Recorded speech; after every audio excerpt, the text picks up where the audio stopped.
Hello, আমি সাইমা রোজা, ওনার of রোজাস makeover. অনেক বছর এই ইন্ডাস্ট্রিতে। তো আমি আপনাদের সাথে যেটা বলতে চাচ্ছিলাম এখন সেটা হচ্ছে হেয়ারের কোলাজেন। তো এটা কিন্তু আমরা শুনে থাকি কি স্কিনের কোলাজেন না, তো হেয়ার কোলাজেন নিয়ে একটু অবাক হচ্ছেন। না, হেয়ার কোলাজেন থাকে, আর হেয়ার কোলাজেন যদি প্রোটেকশন না হয় সেক্ষেত্রে কিন্তু অনেক ধরনের প্রবলেম হয়ে থাকে আমাদের স্ক্যাল্পের মধ্যে। যেমন হচ্ছে কেমিক্যাল অনেক বেশি ইউজ করলে দেখা যাচ্ছে যে সেক্ষেত্রে আমাদের অ্যালোপেশিয়া হয়। তো যদি কোলাজেন প্রোটেকশন ভালো থাকে সেক্ষেত্রে কিন্তু স্ক্যাল্পে অন্য ধরনের প্রবলেম আসতে একটু টাইম লাগবে। তো আমরা কোলাজেন প্রোটেকশনের জন্য কী ধরনের খাবার খেয়ে থাকবো, সেটা হচ্ছে রেড মিট, ফ্রেশ ভেজিটেবল, দেন হচ্ছে চিকেন। ফ্রেশ চিকেনটা কী করি আমরা অনেক দিন ফ্রোজেন রেখে দিই, এটা আসলে একটু কম রাখাই বেটার।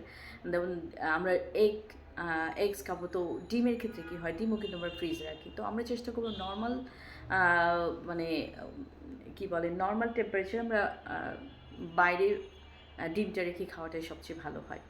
তো কোলাজেন প্রোটেকশন থাকলে স্ক্যাল্পে যে কোনো ধরনের স্ক্যাল্পের প্রবলেম থেকে আমরা বেঁচে যাব এবং খুব ইমিডিয়েট কিছু হবে না।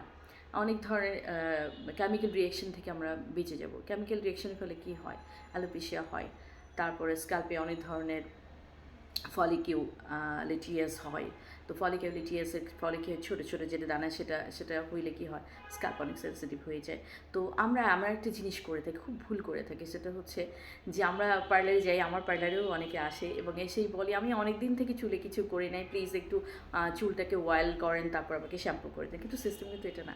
সিস্টেম হচ্ছে স্কিনটাকে ক্লিন স্ক্যাল্পে অয়েল মাসাজ করা।